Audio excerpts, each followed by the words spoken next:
اخواني اخواتي، مرحبا بكم في حلقه جديده على الشين نتاعي يوتيوب استوديو فايدي فوتوغرافي. الحلقه اللي قبل هذه كنا تعرضنا للفوتوغرافي استوديو وحاولنا نفهموا الفوتوغرافي استوديو كيفاش يتم، وهبطنا بروغرام لوجيسيال اللي هو يخلينا نعملوا سيميلاسيون للاستوديو. تنجموا ترجعوا للشين نتاعي استوديو فايدي فوتوغرافي وتراجعوها الحلقه. اليوم باش نعملوا اكسبليكاسيون تاع اللوميير اللي موجوده في الاستوديو. الاستوديو نتاعي انا ان شاء الله باش نوريكم جميع انواع اللوميير اللي نجموا نستعملوهم في الفوتوغرافي. بالنسبه للاستوديو فما زوز انواع تاع اللوميير نركزوا عليهم. عندنا لوميير كونتينيو، انا باش نصوروا بلوميير كونتينيو وانتم نفهموها اللوميير كونتينيو شنو هي بالضبط. وعندنا لا لوميير اللي هي لي فلاش. نبداو باللوميير كونتينيو. اللوميير كونتينيو كيما نشوفوا السوفت بوكس اللي حدانا هذا يتسمى سوفت بوكس. فرقوا شويه نشعلوه كيما قاعدين نشوفوا بالضبط الكليراج اللي خارج منه. السوفت بوكس من داخل فيه دي لامب كيما لي لامب ايكونوميك بالضبط، سوف كو لامب وقت اللي تشريها تلقى فيها اون فالور 6400 كيلو. يعني في المنظر لو كان نحلوا سوفت بوكس باش نلقاو اللامب هي بيدها نفس اللامب ايكونوميك، سوف كو الفالور اون كيلو نتاع لوميير اللي تنجم تعطيه لنا اللامب هذه يلزم نلقاو 6400 كيلو اللي هي لوميير دي جور. حلوا سوفت بوكس مع بعضنا باش نشوفوها من داخل شنو فيها. نحيو الكاش البراني اللي هو ديفيزور، هذا يتسمى ديفيزور. معناها اللوميير وقت اللي تخرج من السوفت بوكس الديفيزور يردها دوس، اون لوميير دوس، يعني ما يردهاش اللي تعمل سور اكسبوزي. الداخل في وسط السوفت بوكس نلقاو ان دوزيام ديفيزور اللي هو هذا القماش الابيض سبيسيال باش يطيح الانتونسيتي نتاع اللوميير، مش القوه، اما ما تبداش كي نقولوا احنا لوميير تجرح. كيف من بعده باش نجموا نشوفوا شنو اللي وراه بالضبط.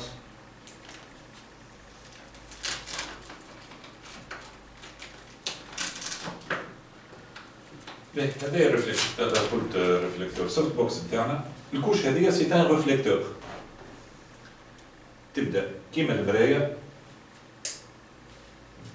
باش تخلينا اللوميير اللي نشعلوها ديريكتومون يكسبوزيها لبرا كيما المرايه بالضبط. لو كان نستعملوا السوفت بوكس بلاش لي ديفيزور هذوما باش تجينا اللوميير ياسر انتونس. هذوما لي لامب اللي موجودين الداخل بالنسبه للسوفت بوكس. بون النوع هذا نتاع السوفت بوكس يخدم لي لامب هذوما، يمكن تنجم تلقاو انواع اخرين كيما لي تيوب نيون في وسطهم، ولا المفيد الفالور تكون 6400 كيلو. اللامب اللي موجوده في وسط السوفت بوكس الفالور انديكي هنا، ما نجمش نوري لكم برشا، ما نجمش نقربها برشا، اللي هي ما نعرفش مقابلتكم ولا هنا باش تبدا 6400 كيلو. راجعوا اللامب للسوفت بوكس.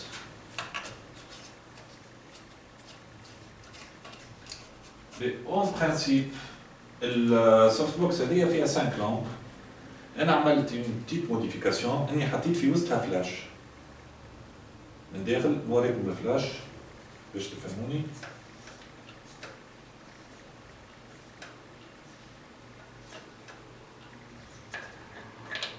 هذا الفلاش 3 فلاش الصغار، لي فلاش سامبل او مازاليش ديجا مازال شاد الشارج. الفورم نتاعو عنده ديجا فيلتاج نتاع اون لامب سامبل، والفلاش هذا يديكلانشي بالانفراروج. يعني فوق لاباري نتاعنا معنا ليميتور انفراروج هو اللي يخدم. وتنوريكم بيسي نتاعو نعاودو نرجعوه.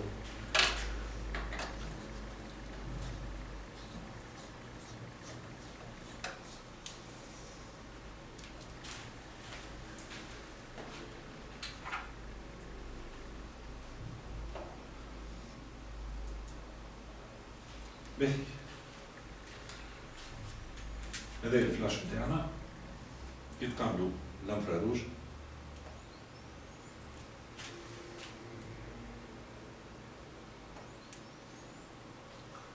لحظة برك نحطو اون مارش.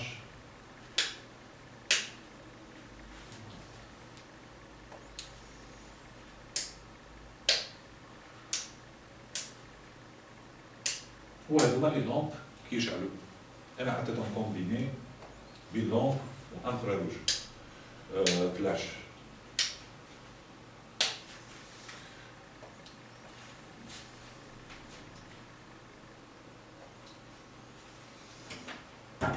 باهي هذه ليكسبليكاسيون تاع سوفت بوكس اللي هي تتحسب لوميير كونتينيو مي انا اون اوبسيون حطيت فيها فلاش وتنجم السوفت بوكس تكون الكولي معناها جوست بالسوكل هذايا برك ينجم يكون كولي في فلاش ديريكت وضربنا لكم ليكزومبل معناها ما يكونش فيه لوميير كيما هكا لي لومب هذوما ويكون كولي في فلاش ديريكت جوست التيت هذيا اللي من هنا هي تتسمى سوفت بوكس. نعاودو نرجعوها كيما كانت. التركيبة نتاعهم ياسر سامبل.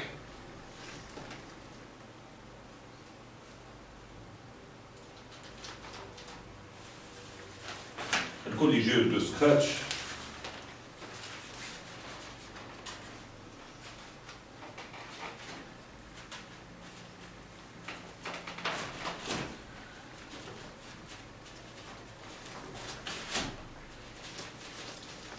ونشوفوا اللوميير نتاعها هنا اللي هي ان اكليراج باهي للفيديو وللفوتو اذا كان باش نخدموا باللوميير كونتينيو. هذه تسمى لوميير كونتينيو معناها لوميير تشعل على طول. تنجم تلقى كيما هكا لوميير كونتينيو تنجم تلقى دي سبوت اللي الضوء نتاعهم يبدا جون. عندي اكزومبل ديجا هنا اتماري. نحيو السوفت بوكس هذه على جهه ونعمل ايتود على حاجه اخرى.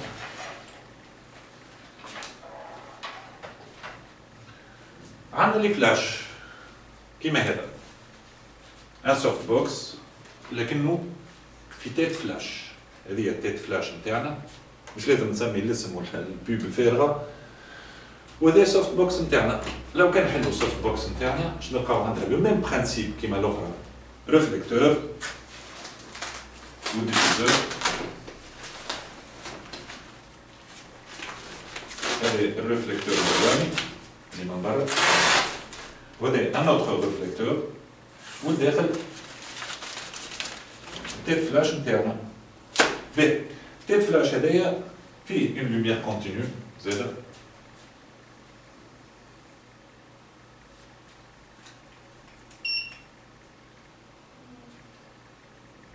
ديجا شوفوا فيها اللوميير نجمو نقصوا فيها كيما نجمو نزيدو فيها. مي نجمو نستعملو اللوميير كونتينيو اللي موجوده في وسط السوفت بوكس هذا في حاجتين. الحاجه الاولانيه اللي نستعملو فيها اللوميير هذيا انك تستعمل اللوميير كونتينيو باش تعمل فوتو باللوميير كونتينيو من غير فلاش. لكن عندها استعمال اخر زاده هو انك وقت اللي تبدا تصور اللوميير هذيا بالنسبه للفوتو وقت اللي تنزل على لاباري فوتو نتاعك اللوميير هذه تطفى ويخرج الفلاش يشعل الفلاش في عودها. أطلع نعملو كيسي بار اكزومبل هاك هاكا او مومون اللي تطفى هي يخرج الفلاش ديريكت. بون الرول نتاعها هي تطفى باش يخرج الفلاش. اولا ساعه تحضير العينين للتصويره خاطر بارفوا وقت اللي تنزل انت على الفلاش وقت اللي تنزل على الفلاش الموديل اللي تصور فيه ولا تصور فيها الضربه نتاع اللوميير نتاع الفلاش تخليه يغمض عينيه. اللومب هذه تخدم جيد يعني هاكا بالاول اكسبوزي على لوميير حتى كي تخرج اللوميير دو فلاش في جرتها ما تبداش العين تدبتي روحها فيزا من غير ما يقعد واحد يرمش في عينيه. هاو لي سي نتاعها.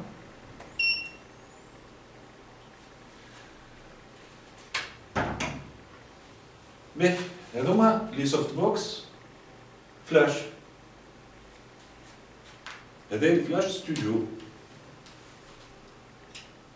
نرجعو السوفت بوكس نتاعنا كيما كانت خاطر حلقة اليوم هي خاصة بالاكسبليكاسيون نتاع لوميير كونتينيو والفلاش.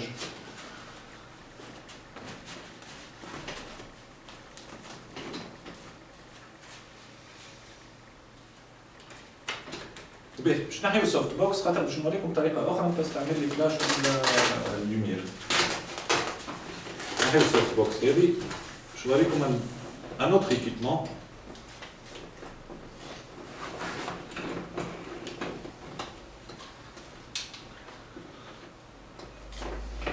فوالا هذه السوفت بوكس خرجناها خفيفه ماهيش معناها حتى في المانيبيولاسيون في الهزان في التنقيل وكل شيء ديجا انا نخدم بهم في الصالات وفي البلايص الكبار. نحيو السوفت بوكس على جهه باش نعملوا ديمونستراسيون للتيت فلاش اللي هو التيت فلاش هذا.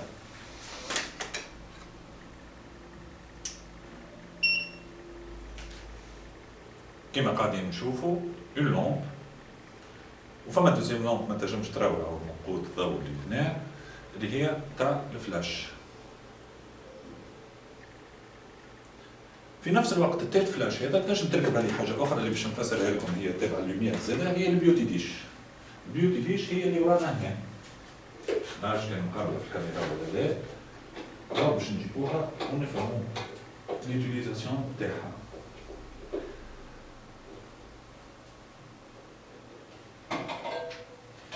هذه البيوتي ديش. presque le même principe. Une couche blonde اللي هي الديفيزور وهذيك اون ميتال اللي هي ريفليكتور باش تبعث الضوء باش كي يشعل الضوء هنا هي تخرج الضوء في الاتجاه نتاع الفوتو اللي باش تصورها ولا الموديل اللي باش تصورها. بالنسبه للبيوتي ديش ديما الرول نتاعها محصور. الفلاش ستوديو بالسوفت بوكس ينجم يخدم على موديل كامله ولا موديل كامل، لكن البيوتي ديش ديما تهم البارتي نتاع الوجه ونتاع البوتي دو كور البارتي سوبيريور.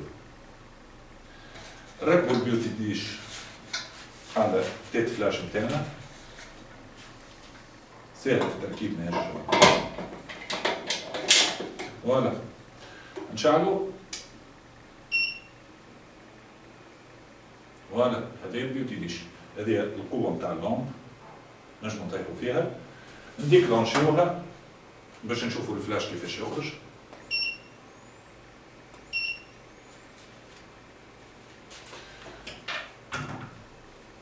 نحطو الديفيزور نتاعنا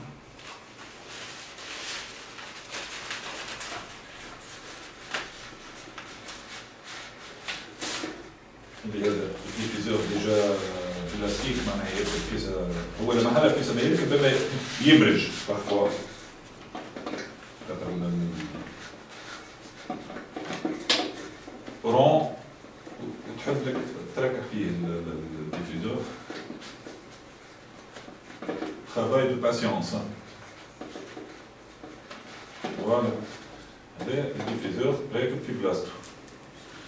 نعملو ليسي تاع الفلاش نتاعنا حتى من بعيد.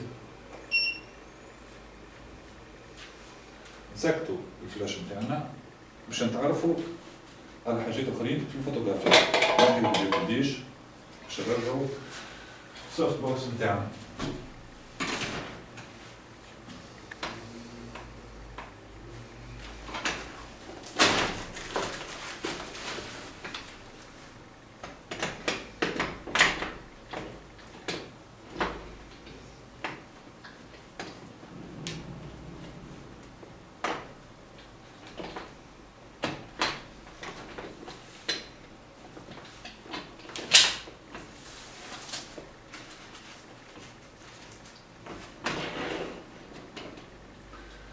نحيو الفلاش على جهة باش نتعداو لومييرات اخرين باش نفهموهم. فما نوع اخر من لي لوميير اللي هو بانو ليد اللي هو هاو هنا يشعل ديجا. ندورو الكاميرا باش تجي مقابلة بانو شوية.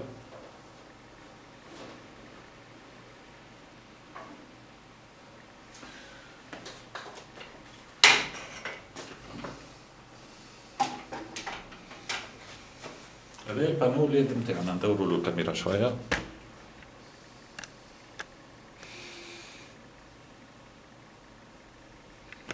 قاعدين نشوفوا يشعل هو ديجا قوي يعني مش مقبل برشا. هو هذا البانولات إكليغاج طايرة برشا وياسر حلو في الخدمة سورتو في الفيديو طايرة برشا. باهي عندنا ان اوتر إكليغاج اللي احنا تو باش نتوجهوله اللي هو الإكليغاج دافير بلان اللي هو هذا. بالنسبة للإكليغاج دافير بلان هذا موجود اون اوريجينال، لكن هذا صنعته انا مغروم بالصنع والفابريك نتاع لا لوميير. كيف حتى البانولات اللي كنا نشوفوا فيه كيف موديفيكاسيون تاعي انا اصله تلفزه، اما انا بدلته رديته لوميير كونتينيو معناها بانولات.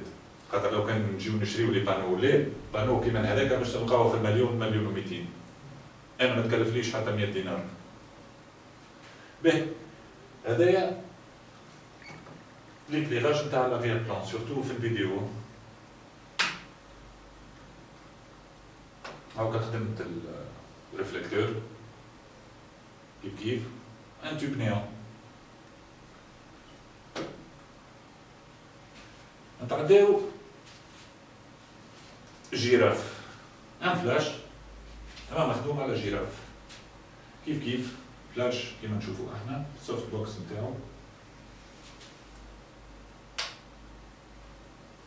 ندوروه باش نوريكم اللي هو الفلاش الفاسون نتاعو كيفاش.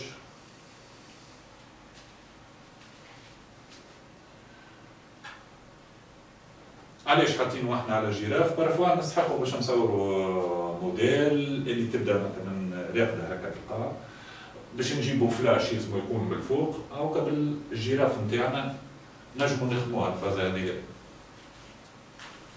رجعوا الكاميرا شويه باش نجمو نشوفوا البلان كامل.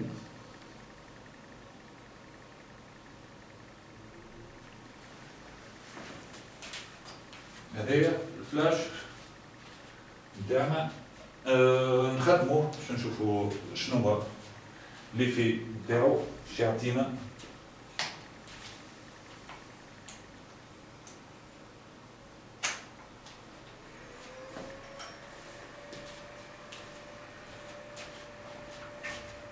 وهذا الفلاش نتاعنا كي يشعل.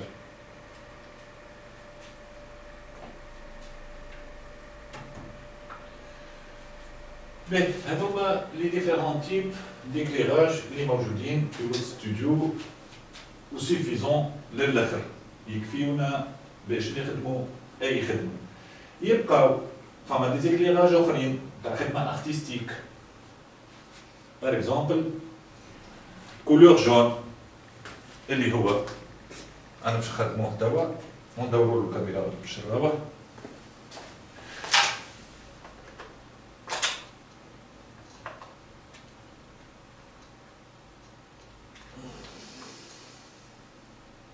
فوالا هذايا ان إكليغاج هاو باش ندورو له شويه ونفسروه.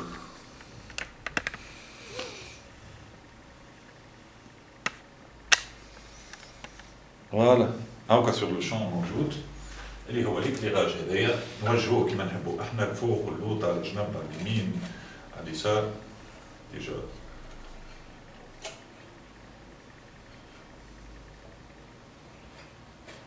هذوما لي كولور جون اللي يعطيك يعني النوع نتاع الإكليغاج اللي كي تشعلو يعطيك كولور جون.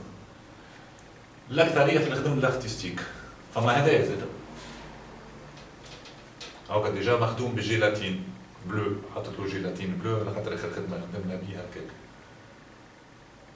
هذوما لي ديفيرون تيب ديكليراج. اون بتيت اكسبليكاسيون على الاستوديو باش نفهمو حاجه في الاستوديو.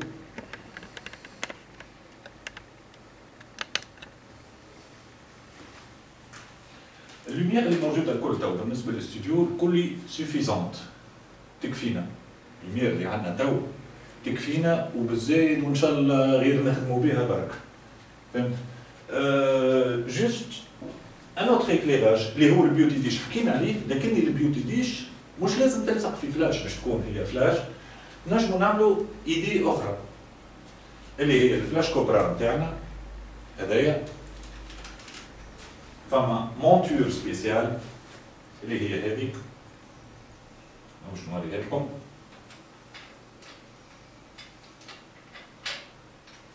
اللي هي هذه اون مونتور سبيسيال تخلي الفلاش هذايا كوبرا يدخل في وسطها وتتحط على تريبي وتركب التيت نتاع سوفت بوكس ولا بيوتي ديش من قدام. حتى نوريكم ديمونستراسيون. نركبوه هكا على الفلاش.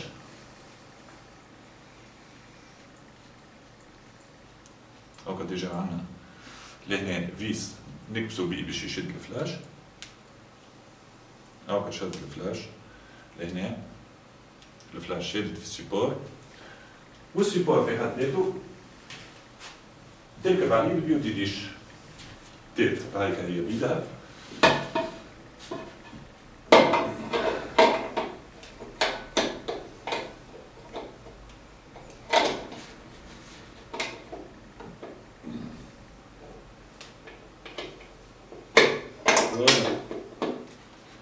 به خدموا الفلاش نتاعنا ونحطوه اون مود ريموت. فوالا نشوفوا لحظة درك جوست نكبسوا الفلاش باش ما يتيحلناش. هذا الفلاش هاكا اون مود ريموت، لي لون برو يشعلوا ظاهر. السيبور يركب على الجيراف الصغيرة هذه الجيراف الصغيرة.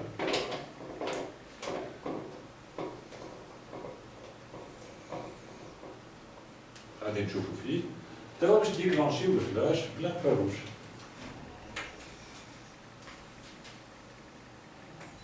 فوالا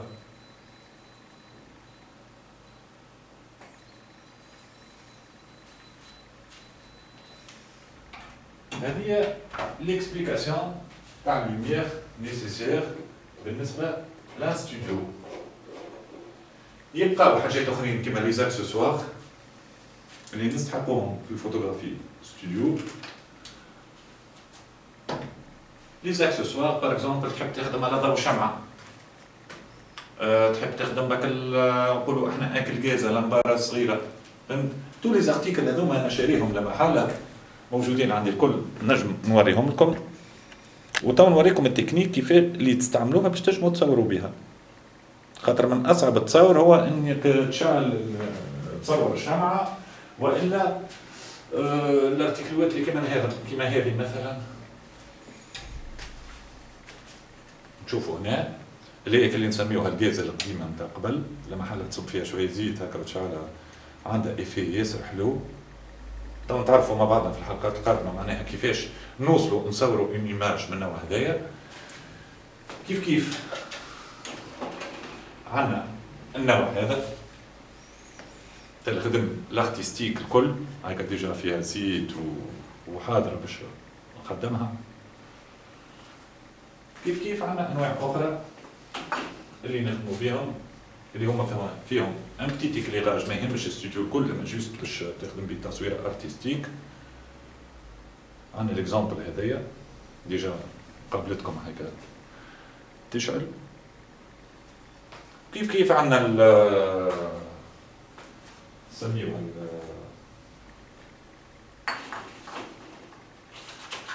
الليد،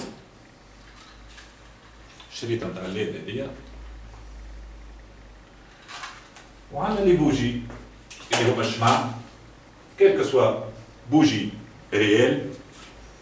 النوع هذايا صغير، ماذا بيكم تختاروا حتى كان حبيتوا تخدموا بالشمع اخدموا بالنوع هذا الصغير اللي فيها كتاس صغيرة. علاش؟ باش كي يذوب ما يخرجش لبرا، يقعد في وسط الشمعة، في وسط التاس هذه، والشمعة ما تفسدش في نفس الوقت. يعني كعاود يشيح تعاود ترجع الشمعة شايحة من جديد كما هي.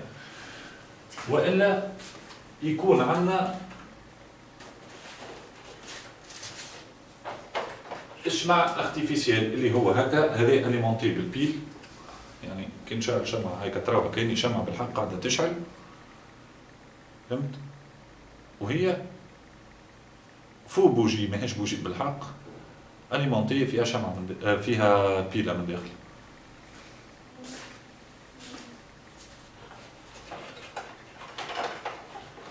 به concernant الفوتوغرافي باش نحكيو وقتاش on utilise les flashs ووقتاش on utilise lumière continue. باهي تفسير lumière continue. lumière continue هي الواقع كما قاعدة ترى فيه. يعني كما قاعدين نشوفوا في الكاميرا ليكليراج اللي قاعد موجود تو في الكاميرا فيديو اللي قاعدين نصوروا بها، لو ميم اكليراج هو الرياليتي اللي قاعد انا فيها توا في وسط ستوديو. هذاك هو الاكليراج بلوميير كونتينيو.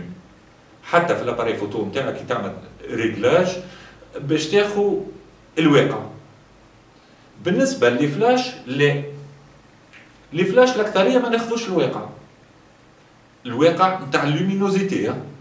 باغ اكزومبل لو كان كالكوليو اللوميير اللي موجوده في وسط ستوديو بالاباري دو كالكول اللي هي هنا، نشوفوا قداش من كيلو عندنا لوميير. انا باش نقيس عليا انا عندي هنا بريسك 5700 كيلو. لو كان نقرب لو سورس لوميير تاع الليد اللي هو قاعد يشعل تو نلقى 6400، سي اونتر 6200 و 6400. كي نمشي للجون الفوق هذايا اللي قاعدين نشوفو بروجيكتور جون اللي قاعد يشعل من الفوق من هنا، لو كان كالكوليو اللوميير نتاعو باش نلقاوه بريسك في 3700. باهي هذايا الواقع اللي قاعدين تشوفوا فيه انتم، بما انه اللوميير القويه راهي باش تغطي على الضعيفه، راهي ديما الاقوى هي اللي باش تخرج لك في الكونتيتي دو لوميير اللي موجوده. في الخدمه باللوميير كونتينيو الواقع كيما قاعد تشوف فيها في الكاميرا كيما باش تخرجني في الاباري فوتو. سوف كو انت تحب تخدم شويه خدمه ارتستيك هيك وقتها تضيق شويه في الفوكال والا تطيح شويه في الليزو باش تجيبها اظلم شويه اما اقرب ما يمكن للواقع. في الخدمه بالفلاش لا، نحبوا نهربوا من الواقع احنا في الخدمه نتاع الفلاش، نهربوا من الواقع شويه. كيما نجموا نعملوا التصويره سومبر برشا، كيما نجموا نعملوا التصويره اكليغي لدرجه اقوى من الواقع اللي موجود عندنا هنا. اظن فهمتوني في حكايه اللوميير وانواع اللوميير واللي سوفت بوكس بون. هذا ليكيبمون اللي قاعد نخدم به تو. اش يبقى عندنا حاجه اخرى داخله في لي لوميير وبون تابعه الكلاس دو لوميير اللي هي ريفليكتور. لي ريفليكتور بارفوا وقت اللي تجي تصور الموديل تعطي ليكليراج نتاعك دون سول كوتي، تحب الدوزيام كوتي تضويها، اما باغ اكزومبل بطريقه ارتستيك، يعني ماهيش لو ميم اكليراج اللي وراء الموديل هو بيدو اون افون. تعمل ريفليكسيون دو لوميير كيما نقولوا احنا مثلا السورس. اتاو نعطيكم ديمونستراسيون كامله. نجيبوا الريفليكتور. باهي هذا الريفليكتور او باش نحلوه 5 هو ديجا فيه برشا انواع تاع ريفليكتورات ونحاولوا نفهموهم مع بعضنا. هذا ريفليكتور ديجا تلاحظوا في الكاميرا اللي هو قاعد يرجع في الضوء. باهي انا عندي لوميير قويه جايتني من السونس هذايا ديجا ظاهره في الكاميرا، نحب نضوي الدوزيام بارتي نتاعي والا نظهر وجهي يعني كما نقولوا احنا بلوس دو لوميير. اتون نزيد ناخذ بالكم شويه باش تفهموني. انظروا الكونتيتي دو لوميير اللي رجعت لوجهي تو، فهمت؟ لو كان نحيها لاحظتوا اللي التصويره ظلمه من هنا. هذه الاولانيه اللي في ميغوار اللي هو كانه مرايه ديجا من الكولور نتاعو او كذا ظهر سي ان ريفليكتور. حاولوا نضويو الجهه هذه اللي من جهتي انا، فوالا بارتي هذيك ضويت. نفس لابليكاسيون اللي باش تعملوها في الفوتو كلكو سوا تخدم بفلاش منها ولا تخدم بلوميير كونتينيو. في الريفليكتور فما جام اخرى، جام بور ادوسير لا لوميير والا لوميير ترجع لك اون كولور جون. اعطوا نحلوا الكل باش ديمونستراسيون تكون واضحه. باهي هذايا كيف ان ريفليكتور شوفوا الترانسبارونس نتاعو وهو بلون. تو لو كان نستعملوا هذا من جهتي انا باش يرجع لي اللوميير باش يكون بلو دو. انظروا الكوتي هذه باش تولي بلو دوس من اللي استعملتها قبيل اللي في ميروار. اللي في ميروار الاكثريه نستعملوه كي تبدا اللوميير بعيده قربوها للماكس. معناها كيما نقولوا بريسك اللوميير ماهيش موجوده برشا، معناها كونتيتي دو لوميير ظريفه. كوقت نستعملوا اللي في ميروار باش يرجع اكثر ما يمكن من اللوميير. مي طونك عندي اللوميير على يساري هنا قويه برشا، فلذلك نستعمل الريفليكتور كيما هذايا اللي هو يعطيني اللوميير دوس، ان روتور دو لوميير دو. ديجا تلاحظوا. باهي فما لوتر ريفليكتور اللي هو الظهر نتاع هذا اللي هو الجون. ديجا في الكاميرا تشوفوا فيه اللي هو معناها روندو نتاعو ياسر قوي في الجون. نقلبوا الريفليكتور لهنا في السوكل، يعطيهم الصحة فاش يصنعوا لي شينوا ابار الكورونا، ابار اذا كان هما صنعوا الكورونا. يعني ان بتي بوكس صندوق صغير يعطيك 5 ريفليكتور. نجيو لهنا باش نخدموا بالريفليكسيون تاع هذا. هذا اللوميير نتاعو راهو باش نحسوها قد تجرح اصلا صفرا ياسر.